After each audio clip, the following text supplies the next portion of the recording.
स्वागत है आप सबका हेल्थ सिटी के स्पेशल पॉडकास्ट में।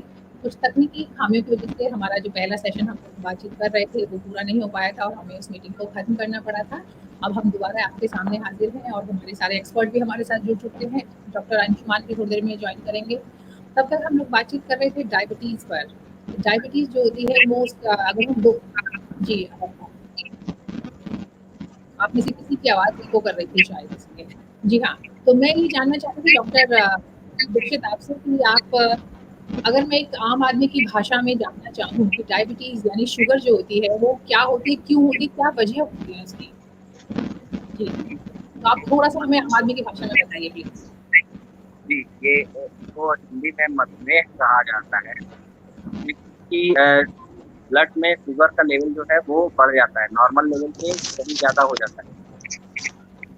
तो ये एक सिंड्रोम की तरह कई बीमारियों का एक जो हमें उसके लिए रहता है।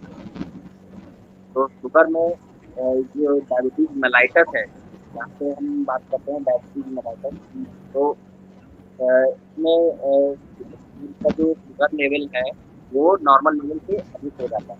इसके कारण शरीर में कई सारी समस्याएँ होती हैं, जिससे मिला जी, के आपकी हम आवाज़ सॉरी मैं बीच में इंटरप्ट कर रही हूँ डॉक्टर दीक्षित, आपकी आवाज़ थोड़ी कम आ रही है। तो लोग जो जुड़े हुए हैं हमसे वो आपको साफ-साफ सुन नहीं पा रहे। जी, जी, बेटर है। अब आपको आवाज़ आ रही है? हाँ, अब बेहतर है। जी, तो रक्त में यदि शुगर शर्करा की मात्रा जब ज़्यादा हो जाती है, नॉर्मल लेवल से जब ज़्यादा हो जाती है, तो ये डायबिटीज़ मेलाइटस होता है। ये कई बीमारियों का एक तरीके से संग्रह होता है, जिसमें कि शरीर के बहुत सारे हिस्सों को ये प्रभावित करता है, अधिक शर्करा लेवल जो होता है रक्त, तो उसी को डायबिटीज़ मेलाइटस कहते हैं। जी। वैद्य प्रज्ञा जी, अगर मैं आयुर्वेद के हिसाब से जानना चाहूँ तो वहाँ पर वहाँ की जो डायबिटीज़ है या जो मधुमेह है वो किस तरीके से, जो हम अगर मॉडर्न मेडिसिन की डायबिटीज़ की बात करें तो उससे किस तरह से अलग है? आपको आवाज़ आ रही है?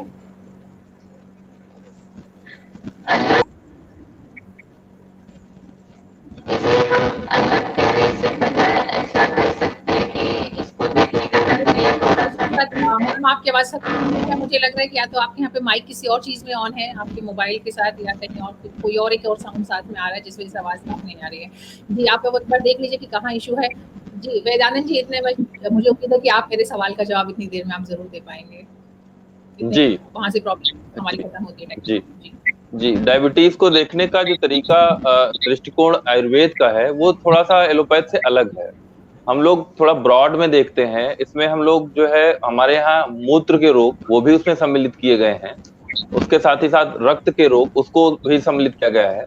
इसके एक छोटे से व्याख्या में बताया गया है कि प्रकर्षेण प्रचुरम वारम वारम वामेहति, मतलब बार-बार जो है प्रभुता आविल मूत्रता, जो पेशाब करता है व्यक्ति, उसका जो यूरिन होता है, वो तंतुमय, मतलब अगर वो थोड़ा-सा जैसे सीरा होता है, सीरा, एक चाशनी, जैसे एक तार की चाशनी लोग बोलते हैं, उस तरीके का उनका यूरिन होता है। वो एक लक्षण हो गया। दूसरा लक्षण जो जैसे कि इसमें डायबिटीज़ में होता है कि व्यक्ति पतला होता चला जाता है, सारी धातुएँ उसकी जो है, शरीर की जो धातुएँ होती हैं, वो पेशाब से बाहर होती निकलती चली जाती हैं, वसा, लसिका में सब बाहर होता चला जाता है। वैसे रोगी को हमारे यहाँ प्रमेह में कंसीडर किया गया है। प्रमेह जो होता है हमारे यहाँ 20 तरीके का होता है, दोषों के हिसाब से 20 होते हैं। 10 जो होता है वो कफज होता है, 6 जो होता है वो पित्तज होता है और 4 जो होते हैं वातज होते हैं। जो आजकल चर्चा में ज़्यादा रहता है, जिसका जो ज़्यादा बोला जाता है, मधुमेह। तो मधुमेह जो होता है वो वातज प्रमेह का चौथा प्रकार होता है। जी। तो ये जो आपने बताया कि 3 अलग-अलग तरीके से होता है, तो क्या मैं ये जान सकती हूँ कि आप थोड़ा और विस्तार से अगर इसको बता पाएँ कि किस तरीके से होता है? जी, इसके होने का जो कारण बताया गया है वो ये है कि हमारे यहाँ एक सूत्र है इसका, आस्या सुखम स्वप्न सुखम दधिनी, मतलब बैठे रहिए, कोई काम नहीं कर रहा है, सिर्फ जो है भोजन लेता रहता है, खाता रहता है, फिजिकल एक्टिविटी उसकी नहीं है, कोई चिंता नहीं है, कोई शौक नहीं है, तो ऐसे व्यक्ति को जो है ना पड़े-पड़े उसका मेद बढ़ता है, मतलब फैट वगैरह बढ़ता है। धीरे-धीरे वो मेदो रोग, मतलब डायबिटीज़, और उसके साथ ही साथ मोटापे की तरफ जाता है, और ये इसकी संप्राप्ति बनती। संप्राप्ति मतलब पैथोफिजियोलॉजी हमारे यहाँ बोलते हैं, उसको संप्राप्ति बोलते हैं।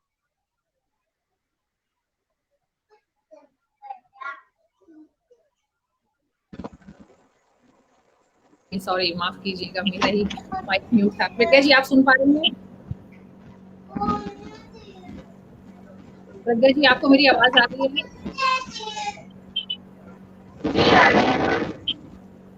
जी, आप इसमें कुछ जोड़ना चाहेंगी? अगर आपकी तरफ से आवाज में कोई प्रॉब्लम नहीं हो तो।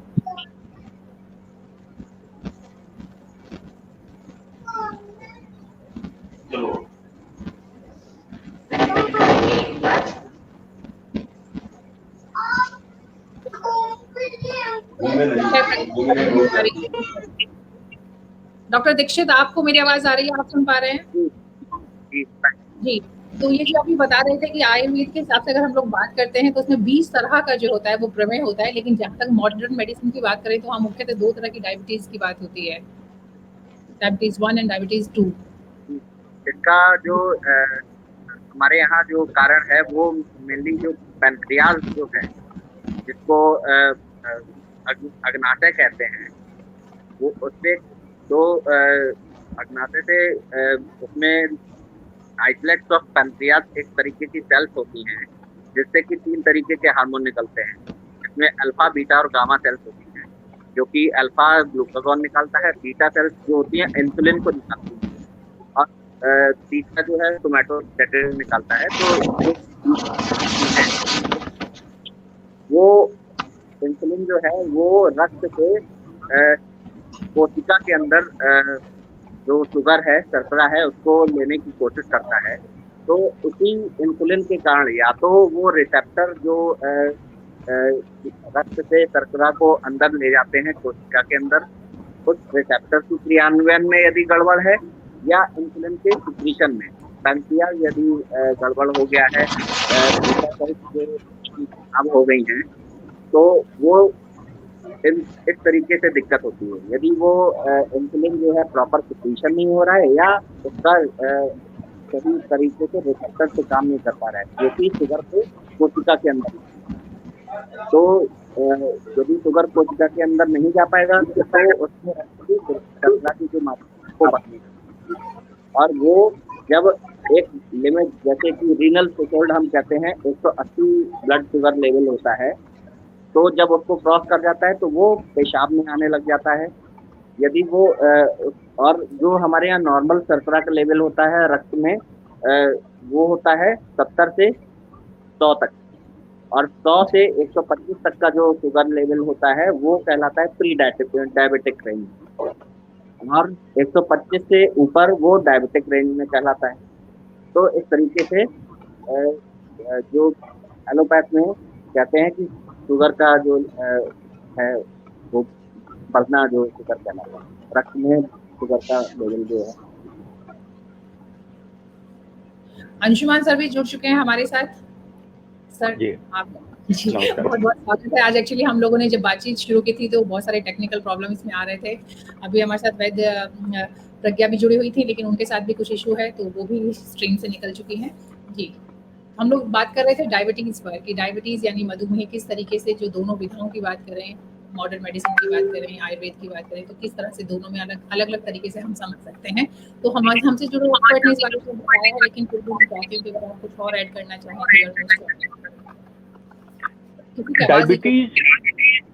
डायबिटीज तो ऐसी समस्या हो गई है कि आज डॉक्टर से ज्यादा नॉन डॉक्टर लोग जानते हैं डायबिटीज के बारे में। मतलब इतनी कॉमन समस्या हो गई। देखा गया हिंदुस्तान में 10 से 17% आबादी अलग अलग क्षेत्रों में देखेंगे तो डायबिटीज से पीड़ित है। इसमें मेट्रो सिटी में ज्यादा है और रूरल में कम है। तो पहला ही दर्शक जो देख रहे हैं, पहली शिक्षा आपको क्या मिल गई कि बड़े शहरों की बीमारी है, लेकिन छोटे शहरों में भी हो रही है, संख्या कम है। आवाज मेरी क्लियर है क्या? जी, मैं वही चेक कर रही हूँ कि कहाँ से आवाज इको कर रही है। कहीं पर कहीं से एक आवाज जो है एक और आ रही है, जिसकी वजह से रिपीटिव हो रही है आवाज। एक बार बाकी लोग म्यूट कर लें अपने माइक को, पता चल जाएगा। हाँ, आप ऑन कीजिए प्रियंका जी। जी मैं ठीक है, आपका ठीक है बिल्कुल। हाँ, तो कहीं और से आवाज थी। हाँ, तो डायबिटीज की समस्या मैं बता रहा था, ये मिनिस्ट्री के आंकड़े हैं 17% तक अर्बन सिटी में और 3 से 5% रूरल सिटी में, एवरेज कहा जाए तो 10 से 17% का। अब देखिए डायबिटीज क्या है, ग्लूकोज जो ब्लड लेवल हम नापते हैं, ब्लड में शुगर, ये जरूरी भी है जीने के लिए, और इसी की बहुतायत हो गई, लेकिन वो अपने शरीर के काम के लायक नहीं है। मतलब क्या हुआ, समुद्र के बीच आप खड़े हैं लेकिन पानी नहीं पी सकते हैं। डायबिटीज की यही स्थिति है शरीर के अंदर कि ग्लूकोज हर जगह है, लेकिन वो व्यक्ति जो ग्लूकोज ब्लड में ज्यादा होने के बावजूद डिप्राइव्ड है, उसके अंग में ग्लूकोज नहीं पहुंच पा रहा है। मेन समस्या ये है।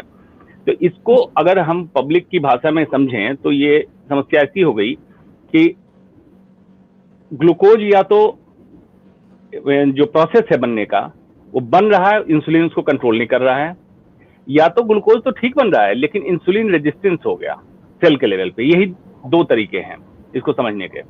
या तो रेजिस्टेंस है, इंसुलिन की मात्रा कम नहीं हुई है, इंसुलिन रेजिस्टेंस हो गया, या इंसुलिन की मात्रा कम हो गई और आप डायबिटिक हो जिसमें इंसुलिन देते हैं।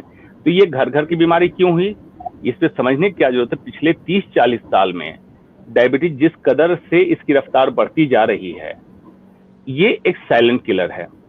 कल हम लोगों ने पिछले एपिसोड में डिस्कस किया हाइपरटेंशन और डायबिटीज, अगर दोनों मिला दिए तब आप समझ लिए कि शरीर का एक भी अंग नहीं है जो इससे वंचित रह जाएगा। ब्रेन, हार्ट, किडनी, आंख में रेटिना, खास करके रेटिना, और बाद में डायबिटीज में कैटरैक्ट भी, इस तरह से एक भी अंग को नहीं छोड़ता है।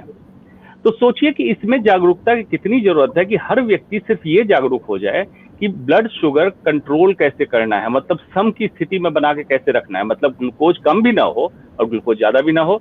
तो बचाव इसका बहुत बड़ा है। और सबसे खास बात, जीवन शैली संबंधी जितनी बीमारियां हैं उसमें टॉप में हाइपरटेंशन, डायबिटीज, हार्ट अटैक और कैंसर, 4 बीमारियां जीवन शैली संबंधित है। मतलब क्या हम रोक सकते हैं इसको? तो अगर ये संभव है रोकना, तो इस पर चर्चा क्यों नहीं होती है? बात उस पर क्यों आ जाते सीधे कि डायबिटीज का मरीज आया, आपने दवा लिख दी और दवा जाके खरीदा और उसका 20 साल, 30 साल, 50 साल वो समझता है हमारे जीवन का हिस्सा हो गया। क्योंकि चर्चा उस पर हुई नहीं कि डायबिटीज को लाइफस्टाइल डिजीज कह के और लाइफस्टाइल को चेंज कराने के लिए लोग प्रेरित करें उनके पास जो लोग आ रहे हैं। और जो आज तक डायबिटिक नहीं है, खास करके उनकी जीवनचर्या स्ट्रेसफुल है, सोने जगने का समय गड़बड़ है, खाना अगर फास्ट फूड पे ज्यादा डिपेंडेंट, तो ऐसे व्यक्ति सचेत हो जाएं कि भविष्य में आप डायबिटीज से पीड़ित हो सकते हैं। तो अपनी जीवन शैली को आज से ही ठीक करना शुरू करें। हेल्थ ओपीडी के माध्यम से हम लोग जो कोशिश ये कर रहे हैं कि पहले आपको ये जागरूक करें कि आप बीमार ना हो, और एक एक टॉपिक उठा के, और अगर बीमार हो तो अर्ली स्टेज में पकड़ के उसको वापस नॉर्मल कर दिया जाए, ताकि आपको मेजर एंड ऑर्गन डैमेज ना हो, मतलब किसी अंग में क्षति ना पहुंच जाए, इसी को कोशिश। और उससे महत्वपूर्ण बात जो हम बार बार कह रहे हैं, एलोपैथ और आयुर्वेद का सामंजस्य का मतलब ही होता है कि जहां जिसकी जरूरत है उसको दी जाए। एक विधा दूसरे विधा को न सब्स्टिट्यूट कर रही है और न एक विधा दूसरे विधा को ओवर पावर कर रही है। तो इसका सामंजस्य तभी संभव है जैसे इस प्लेटफॉर्म पे हम लोग ईगो फ्री होके बात कर रहे हैं। तो दोनों विधा के डॉक्टर मैं देख रहा हूं बात कर रहे हैं, दोनों के बीच कोई ईगो नहीं है। तो प्रैक्टिस में भी हर डॉक्टर, एमबीबीएस और बीएमएस वाले, अपने साथी डॉक्टरों से एक टीम बना लें और दोनों मिलकर काम करें, तो इस बीमारी पे हम काफी हद तक काबू पा सकते हैं। जी प्रियंका जी। अभी हम लोग चर्चा कर रहे थे इससे पहले कि आयुर्वेद के हिसाब से अगर हम लोग मधुमेह की बात करें तो वहां पर उन्होंने बताया कि 20 तरह की जो है मधुमेह इसका एक हिस्सा है। ये प्रमेह होता है जिसमें कि 20 तरह की बीमारियां होती हैं और मधुमेह उसका एक हिस्सा है। और अगर हम लोग मॉडर्न मेडिसिन की बात करें तो डायबिटीज 1 और 2 के नाम से हम लोग जानते हैं। तो मेरा सवाल है, डॉक्टर आपकी आवाज आ रही है? अभी आप सुन पा रहे हैं डॉक्टर देवाशीष? सॉरी देवऋषि। हाँ जी जी हाँ, उनसे मेरा सवाल है, हम लोग इस पे थोड़ा चर्चा कर भी रहे थे आपके आने से पहले, डॉक्टर साहब के जुड़ने से पहले। वो ये था कि किस तरीके से जैसे डायबिटीज 1 है और 2 है, तो 2 चूंकि नॉर्मली लाइफस्टाइल, जैसे कि आपने भी बताया कि लाइफस्टाइल डिजीज है, और 1 जो है वो जन्मजात होती है। तो थोड़ा सा अगर ये बता पाएं कि जो जन्मजात है क्या उसको भी रोकने के कोई चांसेस हैं? मान लीजिए किसी के पेरेंट्स को है तो उनके बच्चे को होने के चांस ज्यादा होंगे क्या किसी दूसरे नॉर्मल इंसान के मुकाबले? और अगर ऐसा है तो क्या उसमें भी कुछ पॉसिबिलिटीज हैं उसे कंट्रोल करने की? इसमें जो डायबिटीज टाइप 1 है उसको जुवेनाइल डायबिटीज कहते हैं, जो कि बच्चों में प्रायतः बहुत अधिकतर होती है, बच्चों में ही होती है। इसका मुख्य कारण है कि बीटा सेल्स जो है पैनक्रियास की वो डैमेज हो जाती हैं किसी भी कारण से। इसका कारण अननोन है। 10% में मानते हैं कि कुछ इन्फेक्शन वगैरह से जो बीटा सेल्स हैं पैनक्रियास की, वो यदि डैमेज हो गई तो इंसुलिन का निकलना जो है वो कम हो जाता है। तो इसको जो प्रायः है इंसुलिन के थ्रू सही किया जा सकता है। लेकिन जो डायबिटीज टाइप 2 होती है वो मेनली जो होती है वो जेनेटिक स्तर से होती है। और दूसरा इसका जो मुख्य कारण है खान पान और जो दिनचर्या है वो यदि सही नहीं है, खान पान में शुगर का मात्रा ज़्यादा है या फैटी पर्सन है, शरीर में इंसुलिन का रेजिस्टेंस हो गया है, वो डायबिटीज टाइप 2 के लिए है जी। तो टाइप 1 में मेनली इंसुलिन कम बनता है और टाइप 2 में इंसुलिन तो बनता है लेकिन वो अच्छे तरीके से कार्य नहीं कर पाता है, जिससे कि ब्लड से वो शर्करा को सेल के अंदर ले सके और सेल जो है उसको प्रॉपर एनर्जी के फॉर्म में यदि उसको यूटिलाइज करते जी। अब मैं भाई आनंद जी से एक चीज पूछना चाहती हूँ, क्योंकि आप एक चीज प्रियंका जी मैं यहाँ जोड़ता हूँ कि दर्शक सोच रहे होंगे कि ऐसी क्या खास बात हो गई कि कोरोना काल में डायबिटीज की चर्चा हो रही है। ये इससे मैं जोड़ता मैं चलता हूं कि डायबिटीज और कोरोना का कितना संबंध है। ये आज एक पब्लिक जान रही है कि डायबिटीज वाले मरीजों में कोरोना अति गंभीर रूप ले रहा था और मौतें भी ज्यादा हो रही थी डायबिटीज के रोगी में। क्यों होता था? ACE2 receptor, angiotensin converting enzyme type 2 receptor का ओवर एक्सप्रेशन होता है डायबिटिक मरीजों में। तो उसमें कोरोना वायरस कम वायरल लोड भी जाता था तो इन्फेक्ट करता था। इन्फेक्ट करने के बाद अति गंभीर रूप लेने में भी डायबिटीज का रोल था। पहले तो ये एक चर्चा का विषय था, इसलिए आज चर्चा में है। दूसरा, जिन्होंने ओवर द काउंटर स्टेरॉइड की ओवरडोज ली, जैसे मेड्रोल और इस तरह की दवा जिन्होंने ली विदाउट डॉक्टर्स प्रिस्क्रिप्शन, उनमें भी शुगर अनकंट्रोल्ड हुआ। ये लेकिन हो सकता है टेम्परेरी रहा हो, बाद में 2 से 3 महीने के बाद उनका नॉर्मल हो गया। लेकिन उससे एक अति महत्वपूर्ण बात क्या है कि कोरोना वायरस पैंक्रियाज के beta cell islet of Langerhans पे भी अटैच होके ACE2 रिसेप्टर वहां भी होता है, उसको डैमेज कर रहा है। तो कुछ रोगी में पाया गया कि लंबे समय तक फॉलोअप करने के बाद कि वो मरीज डायबिटिक हो गया। मतलब कोरोना संक्रमण होने से पहले नॉन डायबिटिक था, बाद में वो डायबिटिक हो गया। तो ये कोरोना काल में इंपॉर्टेंट हुआ। और अब देखिए फ्यूचर में, अब उम्मीद की जा रही है जिस तरह से वेरिएंट का म्यूटेशन हो रहा है बच्चों में, नेक्स्ट वेव अगर उसी तरह से आता है तो बच्चों में इन्फेक्शन की तादाद बढ़ने वाली है। इसमें जहां हो रहा है, जैसे यूनाइटेड किंगडम में हो रहा है, वहां उन बच्चों को ज्यादा दिक्कत हो रही है जो जुवेनाइल डायबिटीज से ग्रसित हैं। जैसे डॉक्टर साहब ने, डॉक्टर दीक्षित ने बताया कि बचपन में डायबिटीज हो। और दूसरा, अगर बच्चे मोटे हों, मतलब उसका बॉडी मास इंडेक्स ज्यादा हो, डायबिटिक नहीं है, तो उसको भी आप एक तरह से मानिए कि आने वाले समय में डायबिटीज होने की संभावना है। तो ऐसे बच्चों को भी खतरा रहेगा। और तीसरा, जो बच्चे जंक फूड ज्यादा खा रहे हों, वो ले जाता है आपको डायबिटिक स्टेट की तरफ, क्योंकि उसमें फाइबर कम, सैचुरेटेड फैट ज्यादा और रिफाइंड कार्बोहाइड्रेट ज्यादा। तो इन बच्चों को आज से इंप्रूवमेंट चालू करा दें कि अगर जुवेनाइल डायबिटीज वाले बच्चे हैं तो ऑब्वियसली कंट्रोल करें, फास्ट फूड बंद कर दीजिए घर में लाना, शुद्ध भारतीय भोजन पिलाइए और बच्चों को थोड़ी एक्सरसाइज करा के उसको फिटनेस और उसका वजन कम कराइए। तो आने वाले समय में उससे हम कोरोना से संक्रमण में काफी मदद मिलेगी और हम बच्चों को बचा सकते हैं। जी, आनंद जी से आपने कुछ सवाल पूछा था। जी, मेरा सवाल ये था कि चूंकि जैसे आपने बताया कि हम लोग मॉडर्न मेडिसिन में तो इसको 2 टाइप में बता देते हैं, लेकिन क्योंकि आपके अनुसार मधुमेह एक पार्ट है उसका, तो अगर आप थोड़ा डिटेल में बता पाएंगे वो मधुमेह के अंदर भी क्या 2 हिस्से होते हैं जैसे मॉडर्न मेडिसिन की तरह, या फिर आपके यहाँ पर जो है इसका किस तरीके से आप देखते हैं, बताएं। अगर एक आम आदमी को समझाएंगे तो कैसे समझाएंगे? जी। नहीं, मधुमेह हमारे यहाँ सिर्फ एक अकेला रोग है, बाकी 19 अलग हैं। तो मधुमेह जो हम कहेंगे वो, जैसा सर ने बताया कि टाइप 1 या टाइप 2 डायबिटीज दोनों को लेके वो कवर करता है। उसमें जो है सारे लक्षण वही हैं, मतलब ओज क्षय, ओज हमारा जो सारी धातुएं होती हैं, रस, रक्त, मांस, मेद, अस्थि, मज्जा, शुक्र, उसके बाद जो ओज बनता है, जिसको हम औरा कहते हैं ना, औरा उनका अच्छा है या चमकदार है, तो वो ओज जो होता है, जो तेज हमारे चेहरे पे दिखता है, उसका क्षय हो जाता है, मतलब ह्रास हो जाता है, मतलब वो खत्म होने लगता है। तो उससे हमारे शरीर के जो भी धातुएं हैं वो खत्म होना शुरू होती हैं। फिर वो उसमें लैंड करता है व्यक्ति, उसको मधुमेह हो जाता है। मधुमेह मतलब वातज प्रमेह, मतलब उसकी सारी धातुएं खत्म हो चुकी है, उसके शरीर के जो मुख्य मुख्य अवयव हैं जिनसे वो एनर्जी लेता है, जिसके थ्रू वो जी रहा है, वो धीरे धीरे वो उसके शरीर से लॉस हो रहा है। ये धातु क्षय को थोड़ा सा इस भाषा में आप समझ सकते हैं। जो उसके मुख्य अवयव हैं शरीर के, चाहे फैट है, चाहे कार्बोहाइड्रेट है, या फिर प्रोटीन है, या फिर वसा वगैरह है, तो वो लॉस हो रहा है। तो वो फिर वो जो क्षय की स्थिति में जाएगा, तो उसको हमारे यहाँ वातज प्रमेह में कंसिडर किया गया। फिर उसका जब हम जांच कराएंगे तो वही फिर बढ़ा हुआ शुगर लेवल मिलता है। जी। सर, यहाँ पर एक सवाल मेरे मन में आ रहा है, वो ये है कि जैसे आपने बताया कि आपके यहाँ पर आपके यहाँ से मेरा मतलब है कि आयुर्वेद में जो है डायबिटीज या मधुमेह एक बीमारी है, क्योंकि जो जन्मजात है या जिसमें इंसुलिन बिल्कुल नहीं बनता है और जिसमें कम बनता है, उसका सही तरीके से यूटिलाइज नहीं होता है, इन दोनों का फिर ट्रीटमेंट में किस तरह से अंतर देखा जाता है? जी, हमारे यहाँ जो है व्याधियों के 2 प्रकार बताए गए हैं, एक सहजन्मा, एक उत्तरजन्मा। सहजन्मा मतलब पैदाइशी जो है वो व्याधि लेके आया हुआ, चाहे वो कुष्ठ हो, चाहे वो पाइल्स हो, हिमोरॉइड, चाहे वो प्रमेह हो। अगर पैदाइशी वो लेके आया है बच्चा, तो वो असाध्य है, वो ठीक नहीं किया जा सकता। उत्तरजन्मा कालकृत मतलब पैदा होने के बाद अगर किन्हीं कारणों से वो बीमार हुआ है, उन रोगों से, तो वो ठीक किया जा सकता है, लेकिन उसके भी क्राइटेरिया बताए गए हैं कि ऐसा नहीं होना चाहिए, ऐसा नहीं होना चाहिए। उसकी कुछ क्राइटेरिया हैं। तो हम उसको ऐसे बाँटते हैं कि वो पैदाइशी है ये रोग या नहीं है। अगर नहीं है, तो फिर हम उसको देखते हैं कि वो जो है बलवान है या दुर्बल है। दुर्बल है तो फिर उसको पोषण देके उसकी चिकित्सा थोड़ी-सी अलग हो जाती है। यदि बलवान है तो हम उसको पंचकर्म के लिए भेजते हैं। पहले उसका डिटॉक्सिफिकेशन किया जाता है, फिर दवाएँ दी जाती हैं। तो ऐसे जो बलवान रोगी होते हैं, ऐसे रोगों के, उनको ठीक करना थोड़ा आसान हो जाता है।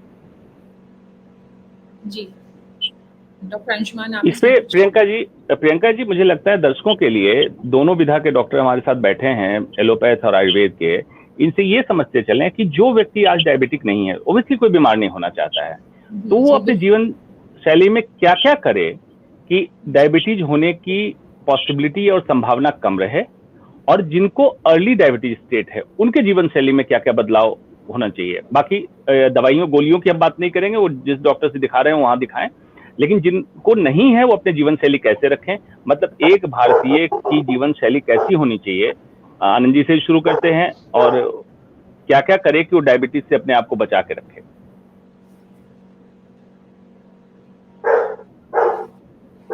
जी शुरू से शुरू करते हैं। सुबह सो के उठने से शुरू करते हैं। कोशिश ये करिए कि सूर्योदय तक आप जग जाइए। हमारे यहाँ जो है दिवा स्वाप का एक कॉन्सेप्ट है, दिन में सोना, उसको दिवा स्वाप बोला जाता है। तो लोग पूछते हैं ना कि आप दिन में कितनी देर सोते हैं, तो दिन में सोने का मतलब ये नहीं कि आप दोपहर में या शाम को कितनी देर सो रहे हैं। हमारे यहाँ के हिसाब से दिन में सूर्योदय के बाद यदि आप सो रहे हैं 6 बजे, 7 बजे, 8 बजे तक, तो वो भी दिवा स्वाप में ही आता है। तो एक तो ये हुआ कि आप सूर्योदय के साथ उठ जाइए। सूर्य की जो पहली किरण आती है वो आपके शरीर को लगनी चाहिए, वो भी आपके लिए जरूरी है। कई चीजें आप मॉडर्न साइंस के डॉक्टर साहब बैठे हैं, वो ज्यादा अच्छा बताएंगे, उसकी जरूरत है। उसके बाद फिर आप जो है अपना नित्य क्रिया करिए, व्यायाम करिए। नहीं व्यायाम कर पा रहे हैं तो टहलने जाइए, कुछ ऐसा व्यायाम करिए जिससे आपके शरीर को थकान हो, पसीना हो।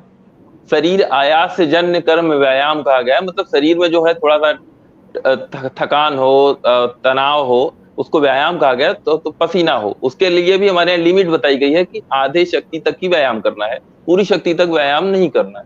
व्यायाम किया उसके बाद फिर बात आती है स्नान किया, नाश्ता आपको क्या करना है। नाश्ते में आप कुछ ऐसे लीजिए जिसमें फाइबर ज्यादा हो, ऐसे लीजिए जिसमें जो है चीनी वगैरह, शर्करा वगैरह कम हो, नुकसानदायक चीजें न हो। फल यदि आप खाते हैं तो एक चीज याद रखिए, रीजनल लीजिए और सीजनल लीजिए। उसी सीजन का, उसी ऋतु का लीजिए जिस ऋतु में वो हो रहा है, और वहीं का लीजिए जो आपके घर के पास हो। जरूरी नहीं कि आप हिमाचल का सेब लेके खाइए चाहे किसी भी ऋतु में, ये नुकसानदायक हो सकता है आयुर्वेद के दृष्टिकोण से। मैं आयुर्वेद का ही दृष्टिकोण इसमें बता रहा हूँ। रीजनल लेना है और सीजनल लेना है, न कि आप जो है कहीं उसमें कोल्ड स्टोरेज वाला ले लीजिए, आप महंगा ले चेक के चक्कर में लीजिए, इसकी जरूरत नहीं है। फिर दिन में आप गए अपने काम करने के लिए, काम पे जैसा कि सर ने कहा है कि तनाव नहीं लेना है, तो आप अपने काम पे गए तो अपने काम पे बिना तनाव के काम करते रहिए। जो वहां पे जो समय पे भोजन और समय पे जो है सोना, ये दोनों चीजें जरूरी हैं। घर आते हैं तो फिर उसके लिए मैं घर पे भी बताऊं कि शाम को आप भोजन, रात का जो भोजन हम करते हैं, कोशिश करिए कि जल्दी से जल्दी कर लीजिए। 7 बजे 8 बजे तक अगर संभव हो तो कर लीजिए, अच्छा है।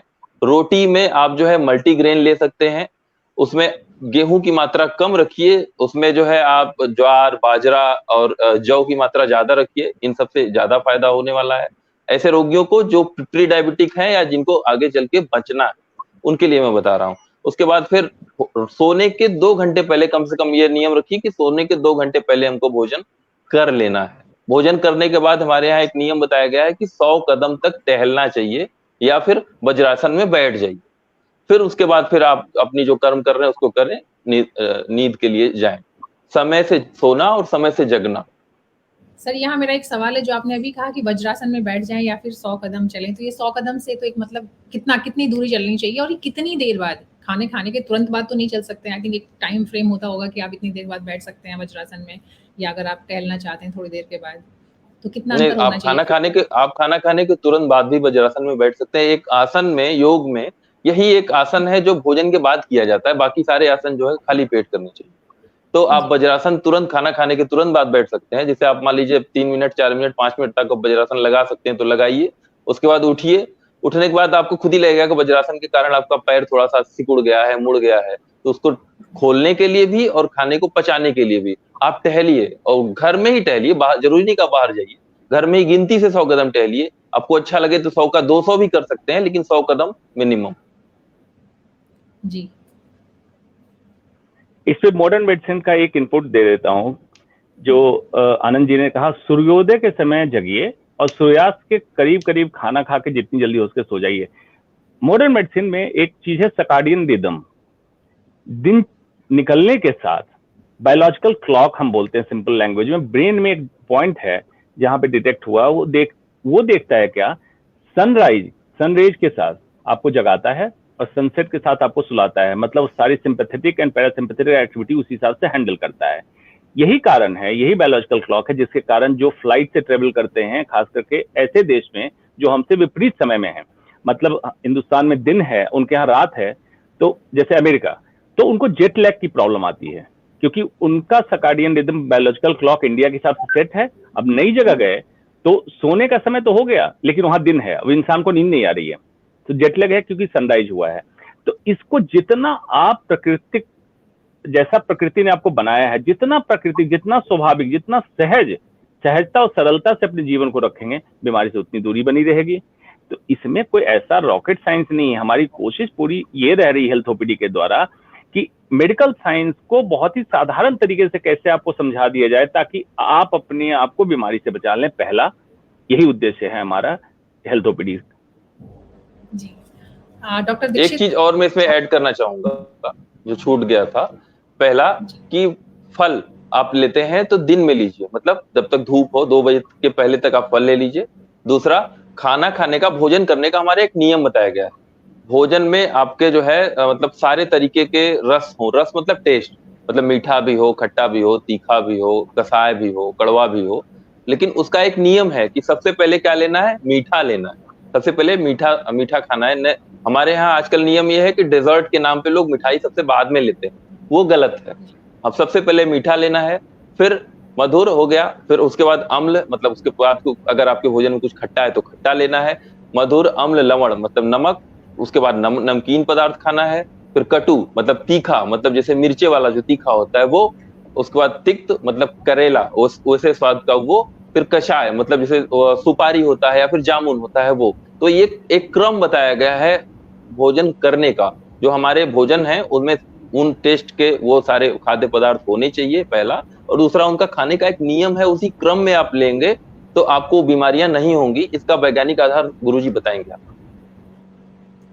जी देखिए, ये तो शुरुआत जैसे इन्होंने की, तो मॉडर्न मेडिसिन कह रहा है, इन्होंने कहा मीठे से शुरुआत करें। अब इसके देखिए 2 फायदे हैं।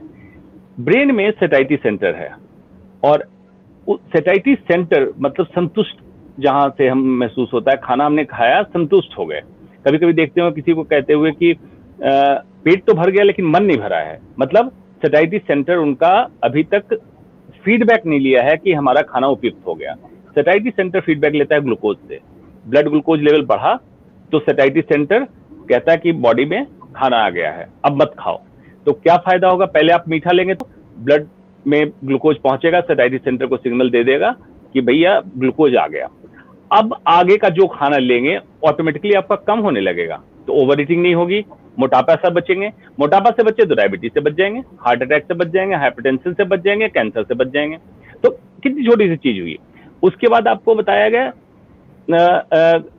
खट्टा, फिर लवण, सॉल्ट, फिर कसाय। अब देखिए इसमें जैसे ही हम खाना लेते हैं, खाना हमारे सामने आता है, तो पावोव एक रशियन साइंटिस्ट था, उसने कहा था पावोव रिफ्लेक्स, मतलब खाने को देख के हमारी जागृति होती है और स्टमक में एसिड सेक्रेट होता है। वेगल फेज, खाने की स्मेल से, जब मुंह में लेते हैं स्वाद से एसिड बनना शुरू होता है। तब आता है गैस्ट्रिक फेज, मतलब खाना जब पेट में पहुंचता है तब एसिड सेक्रेशन बनता है। तो जिस समय एसिड बन रहा उस समय भी आपने खट्टा एसिड का खाना दिया ताकि खाने को पचाने में मदद करे जो आपने खाना लिया, और फिर आपको लवण मतलब सॉल्ट का दिया ताकि आपके इलेक्ट्रोलाइट मतलब कितना साइंटिफिक है सब कुछ। सिर्फ आपको डिकोड करके समझना है, बहुत साइंटिफिक है, बहुत साधारण तरीके से उसको हम अपने दिनचर्या में उतार सकते हैं और स्वस्थ रह सकते हैं। जी, यहाँ पर मेरा एक सवाल था पांडे जी से, उन्होंने कहा था कि आपको फल जो है वो दिन में 2 बजे से पहले खाने हैं, तो अगर आप इसकी वजह बता पाएं तो अच्छा रहेगा कि ऐसा क्यों है? उसकी वजह आयुर्वेदिक पॉइंट ऑफ व्यू से देखें तो जब सूर्योदय रहेगा, मतलब सूर्य रहेंगे, तो उनकी जो एनर्जी है, वो हमारी जो ऊर्जा है पचाने की, जिसको हमारे यहाँ अग्नि बोला जाता है, वो दोनों मिल के उन चीजों को पचाएंगी, पचाने में मदद करेगी, वो पच जाएगा। यही कारण एक और है कि जो मूंगफली या फिर जो ऐसे पदार्थ जिससे तेल निकलता है, मूंगफली हो गया, बादाम हो गया या तिल हो गया, इनको भी तभी तक लेना चाहिए जब तक सूर्य रहे। सूर्यास्त के बाद ऐसे पदार्थ भी नहीं खाने चाहिए। हैवी, जो हैवी होता है वो पच जाएगा अगर सूर्यास्त के पहले लेंगे तब। जी, लेकिन सर 2 बजे आपने बोला, 2 बजे नहीं तो मुझे लगता है फिर सूर्यास्त तो मतलब 5-6 बजे तक हम लोग टाइम ले सकते हैं। 2 बजे तक कोई खास वजह है? 2 बजे का वो मध्याह्न रहता है, उस समय सूर्य अपने पीक पे रहते हैं, 12, 2, 1, इसलिए ऐसा बोला। जी, क्योंकि हम लोग बात बचाव की कर रहे थे, तो मैं डॉक्टर दीक्षित से जानना चाहती हूँ कि वो कुछ मॉडर्न मेडिसिन के लिहाज से, एलोपैथी के हिसाब से कुछ चीजें इसमें जोड़ना चाहें तो। बचाव के पॉइंट ऑफ व्यू से देखा जाए तो पहला तो एक्सरसाइज, दूसरा जितना हम आहार लेते हैं, जितना कैलोरी लेते हैं, उतना आउटपुट होना चाहिए। दिन भर में हमने जितना सॉरी मैं बीच में इंटरप्ट कर रही हूँ, लेकिन एक्सरसाइज से आपका मतलब क्या है? किस तरह की, मतलब कार्डियोवास्कुलर एक्सरसाइज की बात कर रहे हैं आप, स्ट्रेचेस की बात कर रहे हैं, और अगर एक्सरसाइज की बात करते हैं तो कितनी देर? जी, एरोबिक एक्सरसाइज हफ्ते में पर डे 30 मिनट और हफ्ते में 180 मिनट होना चाहिए एरोबिक एक्सरसाइज। जी, और जितना फूड इनटेक है, जितना कैलोरी, उतना आउटपुट भी होना चाहिए, उतना ही कैलोरी हमको बर्न भी करना है थ्रू एक्सरसाइज। फैट बॉडी के लिए जो फैट है, फैटी अवॉइड करने के लिए, एक तो शुगर को कम करने के लिए जो हाई ग्लाइसेमिक इंडेक्स फूड हैं उनको कम करना चाहिए। लो ग्लाइसेमिक इंडेक्स, जिनको शुगर ज़्यादा रहती है, उनको देना है। ट्रांस फैट अवॉइड किया जाता है, जो कि लगातार फूड बनाने में यूज होता जा रहा है, उसको अवॉइड करना है, क्योंकि ये इंसुलिन रिसेप्टर के रेजिस्टेंस को बढ़ाता है। तो हमको अपना BMI भी कंट्रोल रखना है, और डाइट में जो है लो ग्लाइसेमिक डाइट। डॉक्टर अंशुमान, आपके पास वापस आती हूँ, क्योंकि आपने शुरुआत में बताया था कि आयुर्वेदिक नजरिए से हमें क्या चेंजेस या क्या चीजें फॉलो करनी चाहिए। अब आप मुझे अगर एलोपैथी के नजरिए से बताएं कि क्या चीजें हमारी दिनचर्या में होनी चाहिए रूटीन के अंदर, ताकि डायबिटीज से बच सके। इसको देखिए साधारण 2 तरीके से बता दो, साधारण है बहुत। ईश्वर ने अंदर कुछ भी खाना पानी डालने के लिए एक रास्ता आपको दिया, मुंह का रास्ता, उसी से आप खाना ले सकते हैं। डॉक्टरों को छोड़ दीजिए, वो कई रास्ते से पहुंचा देते हैं आपके अंदर, IV फ्लूइड लगा देते हैं, कई रास्ते हैं। डॉक्टरों को छोड़ दीजिए, नेचुरल तरीका एक ही, मुंह से खाना लेना, और खाना पचेगा, मेटाबॉलिज्म होगा। मेटाबॉलिज्म होकर जो शरीर को तत्व की जरूरत है शरीर अंदर ले लेगा, और जो वेस्ट प्रोडक्ट है, वेस्टेज है, विकार, उसको निकालेगा। तो निकालने के 4 रास्ते दिए। एंट्री पोर्टल 1, एग्जिट पोर्टल 4 क्या क्या है? मल, मूत्र, श्वास और पसीना। तो आप स्टूल अगर पास करते हैं, कब्जियत नहीं है तो बहुत बढ़िया है, सुबह शाम 2 बार अगर जा रहे हैं। पेशाब अगर हो रहा है तो उसका रंग आपका या तो पानी जैसा या हल्के पीले, मतलब जो पराली के रंग का होता है, पुआल के रंग का, धान का जो होता है, बहुत हल्का पीलापन, मतलब पीला पेशाब ना हो, तब समझिए आप स्वस्थ हैं। 2 बात तो हो गई। लेकिन कितने व्यक्ति हैं जो नेचुरल तरीके से कोई मेहनत करके पसीना निकालते हैं? तो आज से दिनचर्या में बदलाव लाइए, आप पसीना निकालिए। कैसे? जिम में जाके नहीं निकालना है, जिम आपके लिए नहीं बना है। जिस काम में हेड टू टो हर मसल, हर जॉइंट का इन्वॉल्वमेंट हो, वही आपके लिए बेस्ट एक्सरसाइज है। अगर योगासन कर सकते हैं तो अष्टांग योग की पूरी तरह से, पूरी सिद्धि से करें। सिर्फ एक चीज पकड़ के किसी व्यापारी को टेलीविजन पे देख के ना फॉलो करें, बहुत घातक है और आपके ऊपर हो सकता है बुरा भी प्रभाव हो जाए। उसके बाद क्या करना है? श्वास। नॉर्मल कोर्स में जो हमारा ब्रीदिंग है, टाइडल वॉल्यूम 500 सीसी है, मतलब एक बार हम जब एयर इन करते हैं, एयर फेंकते हैं, ये बढ़ना चाहिए। मतलब सांस आप डीप एक्सरसाइज अंदर भी जाए, चेस्ट केज आपका फुला हो, खुला हो, और एक्सहेल करें तो जो टॉक्सिन्स एयर के रास्ते निकलना चाहिए वो आपके टॉक्सिक एयर के रास्ते निकलेगा। चारों एग्जिट पोर्टल को एक्टिवेट कर लें, एंट्री पोर्टल एक आप रखें, तब जाके टॉक्सिन्स निकलेंगे। दूसरा, मैं कहता हूं 3 तरह की रसोई है आपके पास उपलब्ध। अब क्या है 3 रसोई? भगवान की रसोई, इंसान की रसोई, शैतान की रसोई। भगवान की रसोई क्या है? पेड़ पे लगे फल फूल सब्जियां जो आप एज इट इज कच्चा खा सकते हो, भगवान की रसोई है। तो आपको हर बीमारी से बचाने में इसी रसोई का काम है, ये आप लें। बेशक आज शैतान ज्यादा हो गए जो उसमें इंसेक्टिसाइड, फर्टिलाइजर बहुत कुछ डाल रहे हैं, मैं उसकी बात नहीं कर रहा हूँ। नेचर मतलब नेचर, प्रकृति ने जो आपको दिया। इंसान की रसोई क्या है? जो हमारी माँ, हमारे घर में जो महिलाएं खाना हमारे लिए बनाती है, दाल चावल रोटी सब्जी, रसोई का पका खाना, ये इंसान की रसोई है। तो दूसरा जो खाना आपके लिए उपयुक्त है वो इंसान की रसोई का है। शैतान की रसोई का खाना न लें। क्या है शैतान की रसोई? Fast food, pizza, burger, packed food, और रंगीन तरीके, अलग अलग रंगीन तरीके के पैकेट में उन फूड को पैक किया जाता है। तो आपने कभी ध्यान से सोचा? आपकी कंज्यूमर साइकोलॉजी को अट्रैक्ट करते हैं, लाल पीला हरा नीला, ताकि दूर से बच्चे उसको देख के आकर्षित हों और जाके खरीद लें।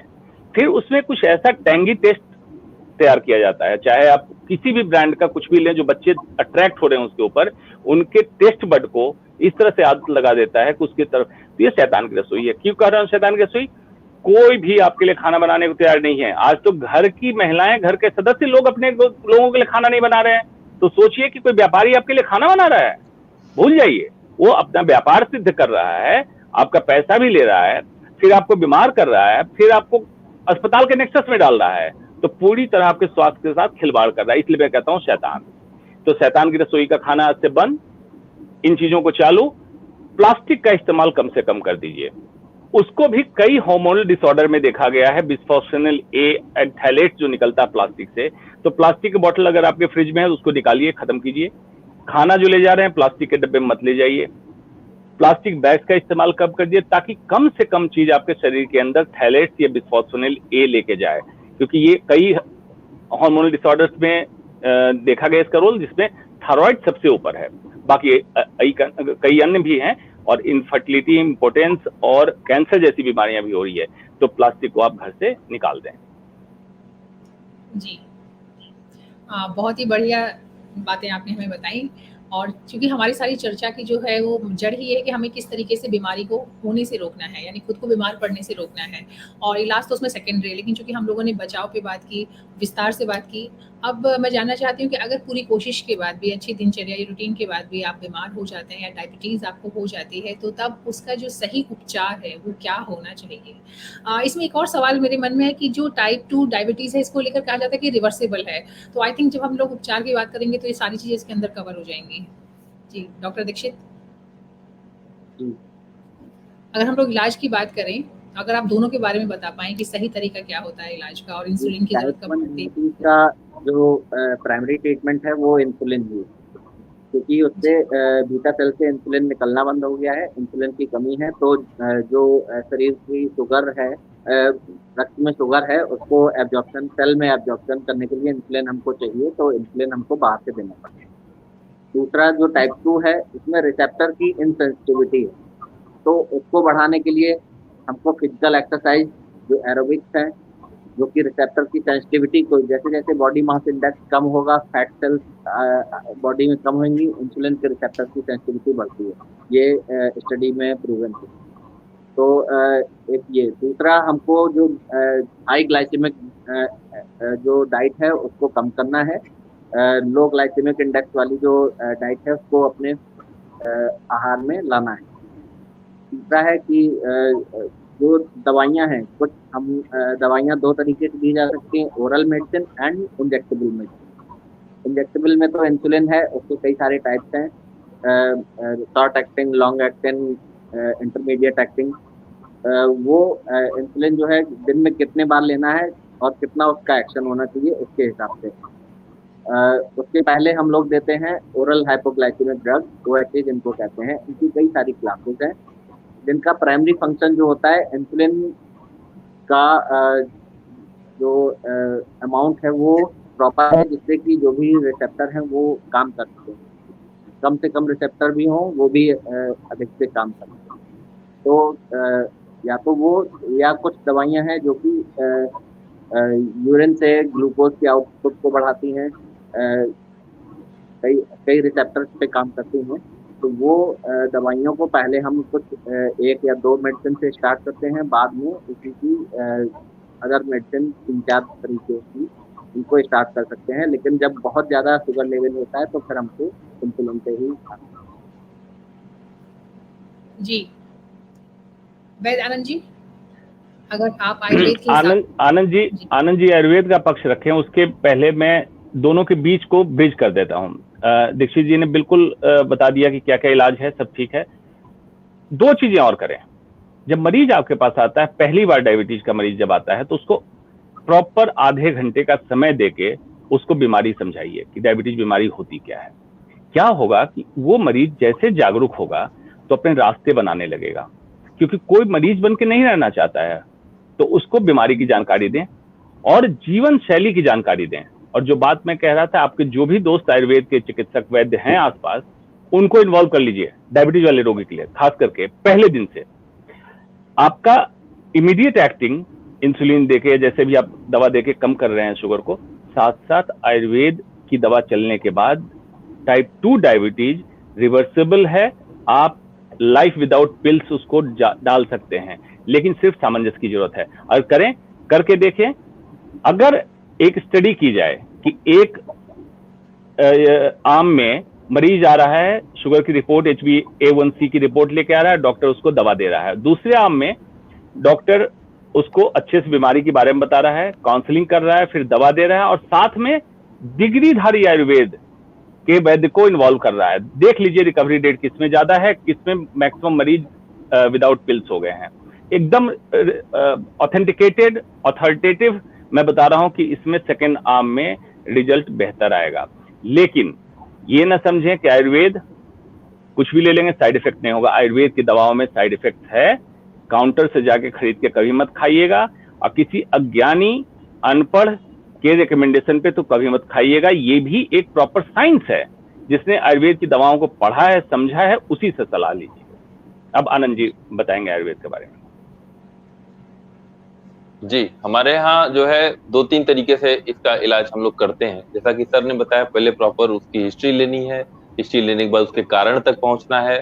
जैसे आपने कहा कि सारी चीजें ठीक है, उसके बाद भी उसको दुर्भाग्यवश हो गई, तो फिर हमको फिर कोई कमी खोजनी है कि क्या कारण रहा, चाहे मानसिक रहा हो चाहे शारीरिक रहा हो, कुछ न कुछ कारण मिलेगा। उसकी प्रॉपर हिस्ट्री लेंगे, तो हिस्ट्री लेनी है, फिर कारण को खोजना है। अगर दोष ज्यादा बढ़े हुए हैं, दिक्कत उसको ज्यादा है, शुगर लेवल अगर बहुत ज्यादा है, तो फिर हम उसको भेज देंगे, आप किसी एलोपैथ के डॉक्टर के पास जाइए, पहले शुगर लेवल ठीक करिए। अगर दोष ज्यादा नहीं बढ़े हुए हैं, मतलब शुगर लेवल ज्यादा नहीं बढ़ा हुआ है, दोषों की स्थिति के हिसाब से हम 2 तरीके का ट्रीटमेंट इसमें चुनते हैं।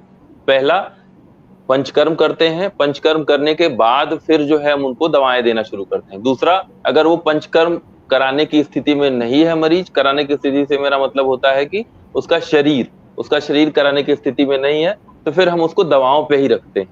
दवाओं में भी हमारे यहाँ कई लेवल की, जैसे इनके यहाँ एलोपैथ में इंसुलिन है या फिर मेटफॉर्मिन है, उसी तरीके की हमारे यहाँ दवाएं भी हैं। कुछ काष्ठ औषधियां हैं, मतलब हर्बल हैं, कुछ हर्बो मिनरल हैं, कुछ सिर्फ मिनरल हैं। तो हर कैटेगराइज किया गया है कि कौन से रोगी को कौन सी अवस्था में कौन सी दवाएं देनी है। कुछ दिनों के बाद जो है हम लोग क्या करते हैं, जो एलोपैथ की दवाएं होती हैं उसको धीरे धीरे कम करते हैं, अपनी दवाओं का डोज उतना ही रखते हैं।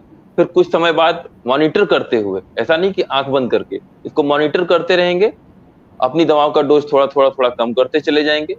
एक समय के बाद कुछ ऐसा होता है, कुछ एक आध दवाएं चलती हैं या फिर वो भी बंद हो जाती है, लेकिन हर पेशेंट को हम लोग ये कहते हैं कि आप अपना आहार मतलब खाना पीना, विहार मतलब व्यायाम, सोना जगना उठना, अपना काम करना, ये आप एक नियमित और संयमित तरीके से करते रहिए। अपने शुगर लेवल को मॉनिटर जरूर करते रहिए और अपने डॉक्टर या बगल में जो भी आपके पास डिग्रीधारी चिकित्सक हो उसके संपर्क में रहिए।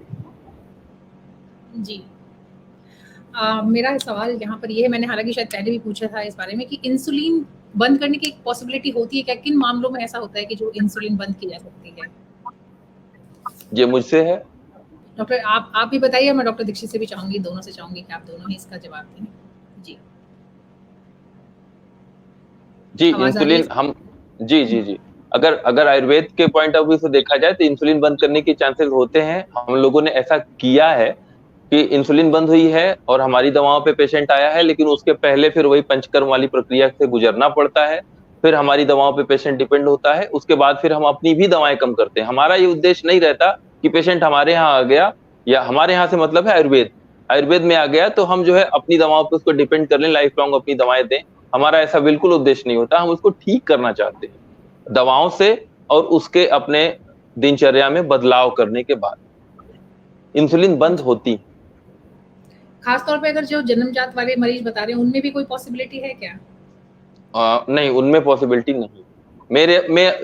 मैं अपने व्यक्तिगत अनुभव से बता रहा हूँ, उसमें मेरे जी अनुभव के हिसाब से अभी तक पॉसिबिलिटी मुझे नहीं मिली है, और लोग वैद्य भारत में कर रहे होंगे तो उनका मुझे जानकारी नहीं है। जी डॉक्टर दीक्षित, आप इसमें कुछ जोड़ना चाहते हैं? टाइप 1 डायबिटीज में इंसुलिन बंद नहीं कर सकते हैं, लेकिन टाइप 2 में जैसे जैसे रिसेप्टर सेंसिटिविटी हमारी बढ़ेगी, इंसुलिन हमारी कम होती जाती है और यहाँ तक कि बंद हो जाती है। क्या रिवर्सेबल है ये टाइप 2 डायबिटीज? क्योंकि लाइफस्टाइल बेस्ड है तो जाहिर है कि हम इसको, क्या ऐसा पॉसिबल है कि वापस कर सकते हैं? जी डॉक्टर अंशुमान जी देखिए, अब डॉक्यूमेंटेशन के तहत एलोपैथ कहता है कि इवन टाइप 2 डायबिटीज रिवर्सिबल नहीं है, लेकिन कभी मॉडर्न मेडिसिन फैटी लीवर की बात करता है कि फैटी लीवर भी एक डायबिटिक का प्रिकर्सर या डायबिटिक का कॉन्सिक्वेंस हो सकता है। अगर इस तरह से करे तो कितने रोगी हैं जो टाइप 2 डायबिटीज के रिवर्स हुए हैं, सिर्फ आपको सामंजस्य बिठाने की जरूरत है। या इसमें क्या है, इंसुलिन की कमी तो है नहीं, आपकी इंसुलिन प्रॉपर है, या तो आपका गड़बड़ है कौन सा, न्यूरो हार्मोनल सिस्टम, मतलब स्ट्रेस लेवल इतना है कि आपका जो पिट्यूटरी से एड्रिनल कॉर्टेक्स तक और सारे एंडोक्राइन ग्लैंड को जो सिग्नल मिल रहा है एबनॉर्मल मिल रहा है। मतलब हर समय जो व्यक्ति तनाव में होता है उसका सिंपैथेटिक सिस्टम ओवरड्राइव में रहता है, मतलब हर समय चाहता है ज्यादा शुगर बनाए। एक समय आने के बाद beta cell islet of Langerhans या तो एग्जॉस्ट हो जाता है, थक के सूख जाता है, एक संभावना। परसिस्टेंट स्ट्रेस लेवल के कारण उसका कॉर्टिसोल, एक एड्रिनल कॉर्टेक्स से एक हार्मोन निकलता है जिसको आमतौर पर कह सकते हैं इंटरनल स्टेरॉइड, ये शुगर के लेवल को बढ़ाता है। तो या तो ये गड़बड़ हो तो इसको ठीक करना है आपको, मानसिक तौर पे कैसे उसको संतुलन में लाना है, कैसे उसके मानसिक स्थिति को ठीक करना है। और अगर मोटापा है जिसके कारण इंसुलिन रेजिस्टेंस हुआ है तो उस मोटापा को कम करेंगे, insulin resistance insulin sensitive state में आएगा, ऑटोमेटिकली उसका इलाज हो गया और इंसुलिन बंद कर सकते हैं। जुवेनाइल डायबिटीज, क्योंकि इंसुलिन बन ही नहीं रहा है, उस केस में इंसुलिन पे ही डिपेंडेंट रहना पड़ेगा, दूसरा कोई तरीका नहीं। जी चूँकि जो हम लोग टाइप 1 डायबिटीज़ की बात कर रहे थे, जुवेनाइल डायबिटीज़ की, तो वो कई बार लेट पता चलता है क्योंकि बच्चे छोटे बच्चे होते हैं, कई बार ऐसे कुछ लक्षण भी नहीं होते हैं और शायद बच्चे एक्सप्रेस भी नहीं कर सकते कुछ अगर बीमारी होती है। तो क्या उसका कोई ख़ास नुकसान होता है या फिर कुछ ऐसी चीज़ें हमें दिखें बच्चों के अंदर कि हम चेक कर पाएँ कि हाँ, इसको एक पॉसिबिलिटी तो नहीं है डायबिटीज़ की? डॉक्टर दीक्षित, मेरा सवाल आपसे है। तो डायबिटीज का जो इसके नुकसान है, ये डिपेंड करता है मेनली ड्यूरेशन। सेकंड फैक्टर है कि कितना अमाउंट शुगर का हाई रहा है। लंबे समय तक 10 साल 15 साल ड्यूरेशन हो गया है तो जो डायबिटीज के जो सिम्टम्स हैं बॉडी में, रेटिनोपैथी, न्यूरोपैथी, नेफ्रोपैथी, पॉलीन्यूरोपैथी, तो जो नर्वस सिस्टम को, किडनी को, हार्ट को, सबको इन्वॉल्व करना शुरू कर देता है, क्योंकि लंबे समय से डायबिटीज रही है। तो यदि हमको जल्दी पता होगा तो ये सारे सिस्टम सही से काम करना धीरे धीरे कम होता। इसलिए हमको जितने जल्दी से जल्दी है उसको पता करना है कि डायबिटीज है और ड्यूरेशन उसका जो शुगर लेवल है वो हमको कंट्रोल करना है। जी। ये तो हम सब लोग जानते हैं कि डायबिटीज़ में खान-पान यानी डाइट का बहुत बहुत ही अहम रोल होता है। अगर डाइट जो हमने चर्चा भी की कि किस तरीके से अपने खान-पान में बदलाव करके हम लोग इस बीमारी से बच सकते हैं। लेकिन जिनको डायबिटीज़ हो जाती है, जो शुगर के पेशेंट हैं ऑलरेडी, उनकी डाइट किस तरह की होनी चाहिए? उन्हें डाइट में किस चीज़ का खास तौर पे ध्यान रखना चाहिए? क्योंकि कई बार कुछ लोगों को लगता है कि उनको मीठा पूरी तरीके से बंद कर देना है, फिर चाहे वो मीठे फल ही क्यों ना हो। तो उस तरह की चीज़ें जो हैं कुछ कई सारी जो गलतफ़हमियाँ भी कह सकते हैं, मिथ्स भी कह सकते हैं, अवधारणाएँ जो हैं, तो वो उसके बारे में अगर आप आनंद जी कुछ बता पाएँ तो? जी।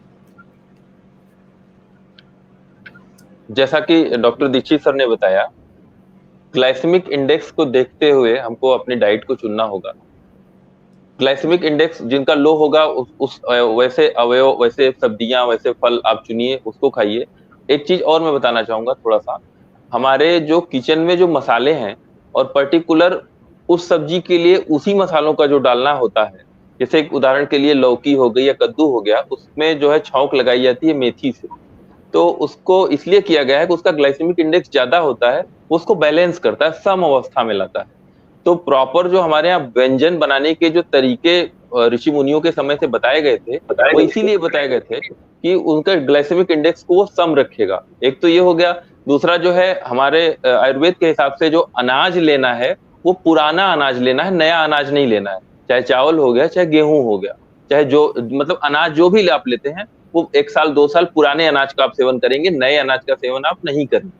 तीसरा जो है, फल आप ले रहे हैं तो फल में भी आप देखिए कि कौन ज्यादा मीठा है, कौन कम मीठा है। सबसे अच्छा फल तो इस समय ऐसे रोगियों के लिए जामुन होता है।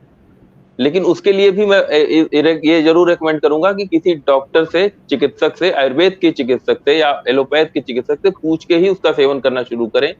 ऐसा ना करें कि उसको लेना शुरू कर दीजिए।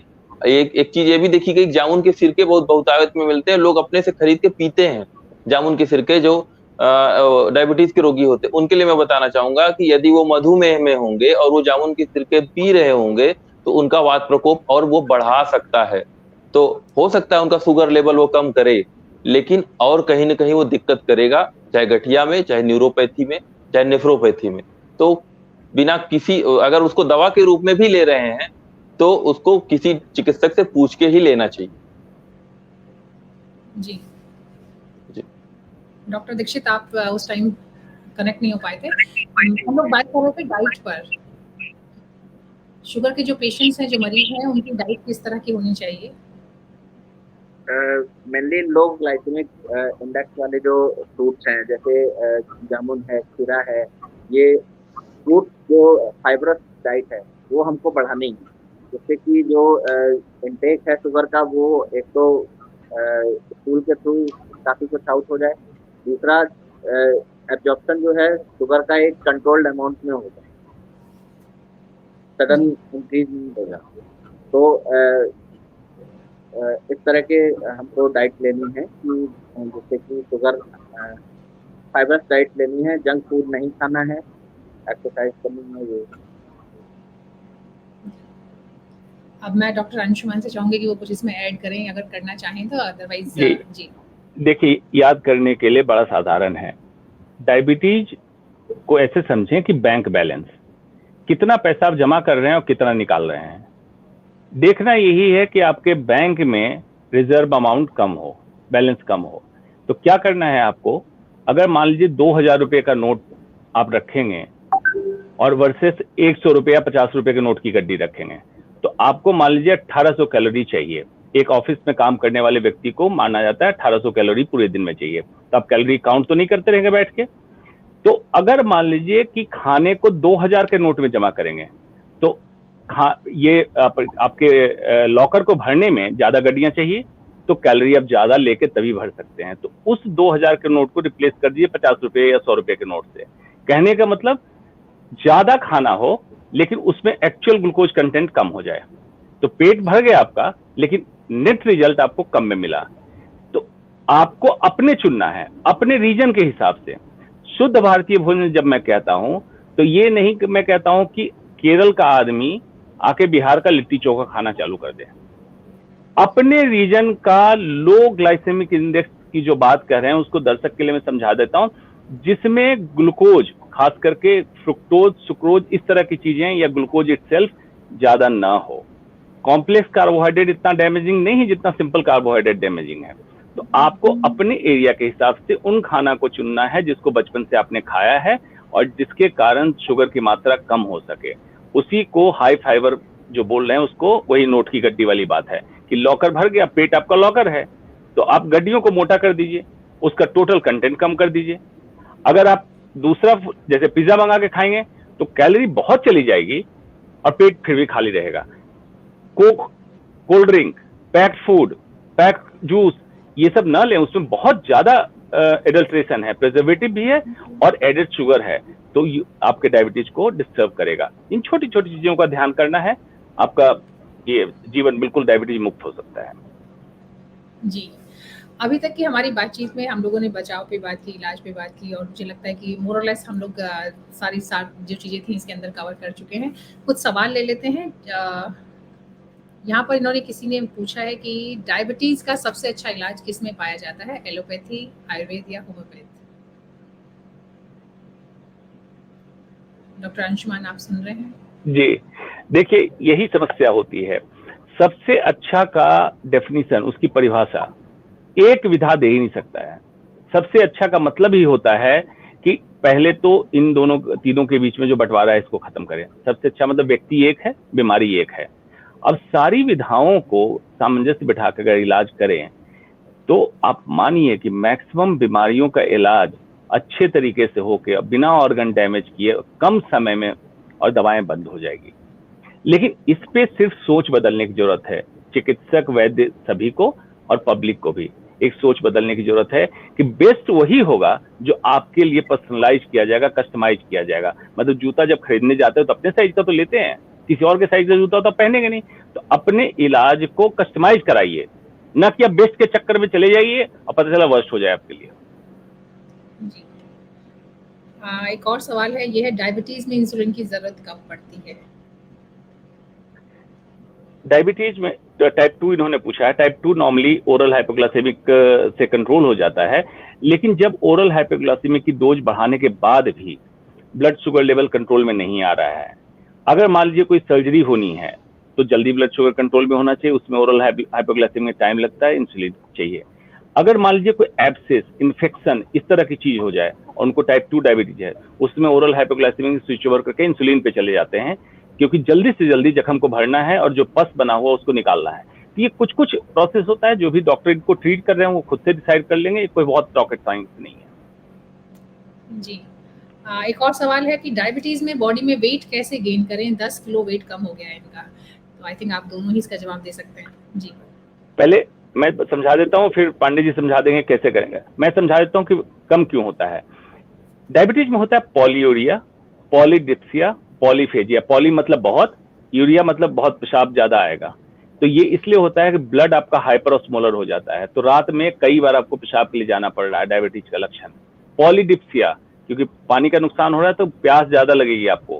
पॉलीफेजिया, भूख ज्यादा लगेगी। क्यों भूख ज्यादा लगती है कि इंसुलिन, आप ये ग्लूकोज आपके सेल के अंदर नहीं पहुंच रहा है। तो इसको ठीक करने के लिए तो ऐसे व्यक्ति का क्या होता है फाइनली, जब पॉलीफेजिया हो रहा है, साथ में कहा हुआ है डॉक्टर कि खाने पे कंट्रोल करो, तो मरीज बेचारा क्या करता है कि 1 रोटी खाने लगता है, 2 रोटी पे आ जाता है कि मुझे तो डायबिटीज है, मुझे खाना कम करना है।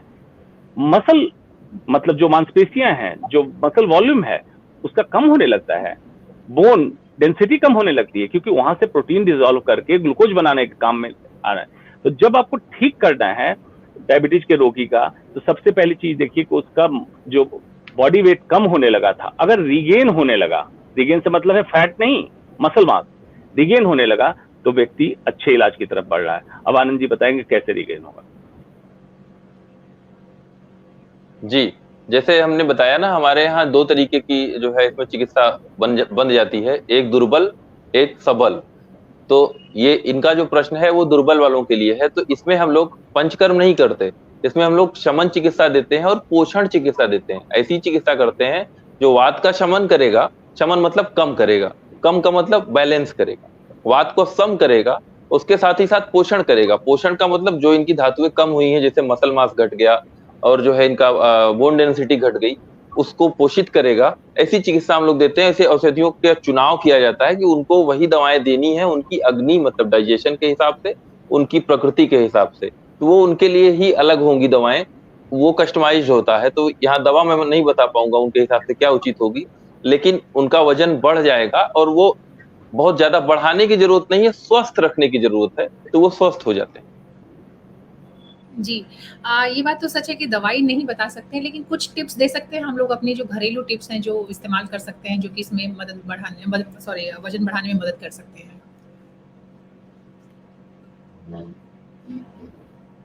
घरेलू आनंद जी, टिप्स मतलब मैं समझा।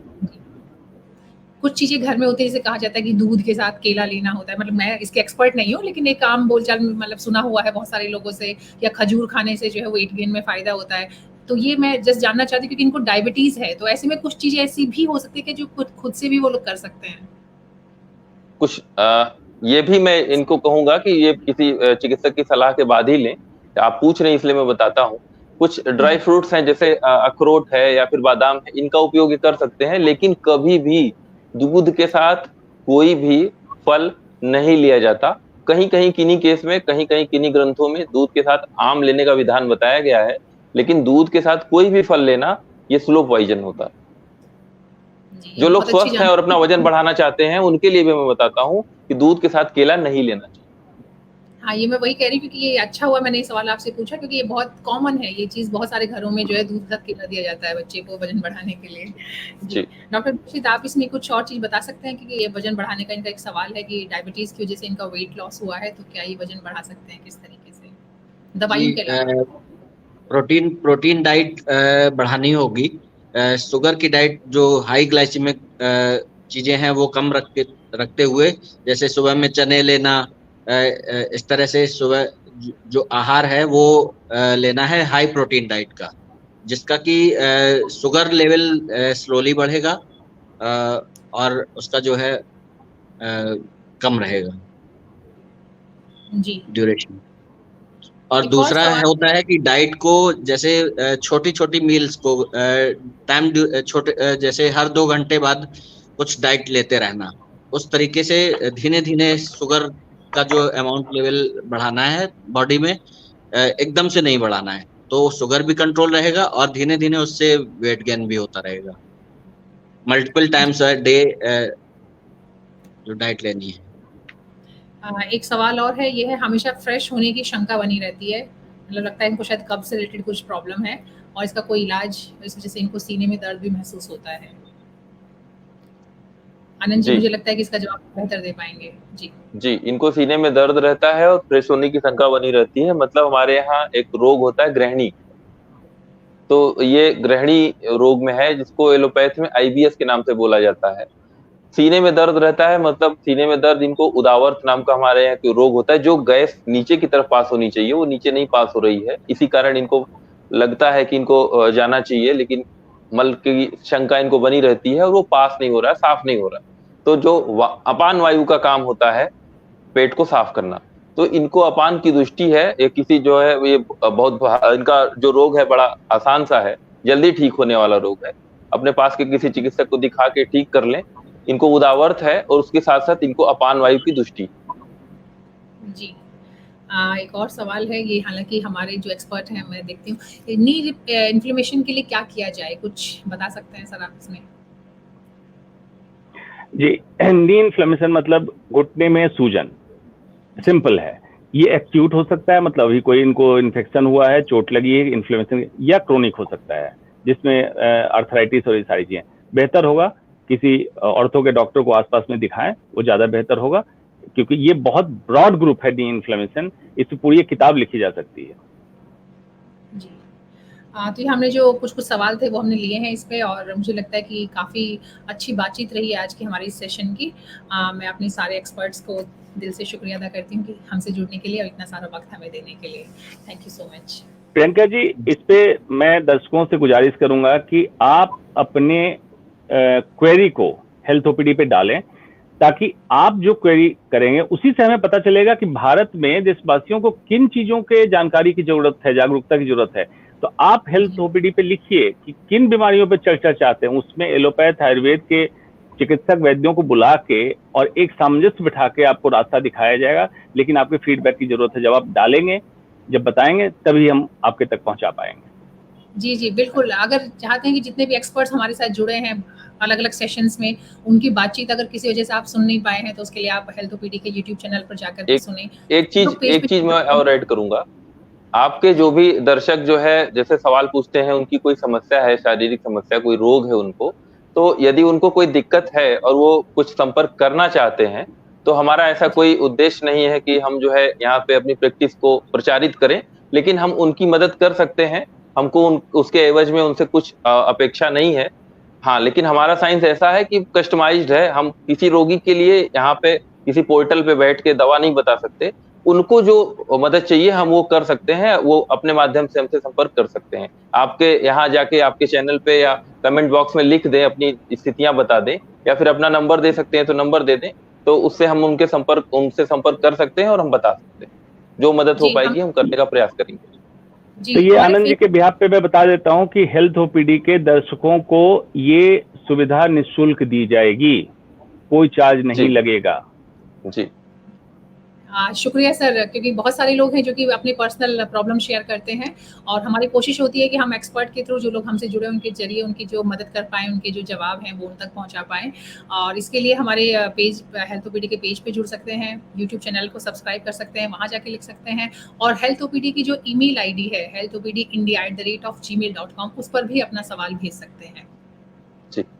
मैं एक बार फिर से आप सब लोग का शुक्रिया अदा करूंगी इतनी अच्छी जानकारी देने के लिए और इतना सारा वक्त देने के लिए। Thank you so much.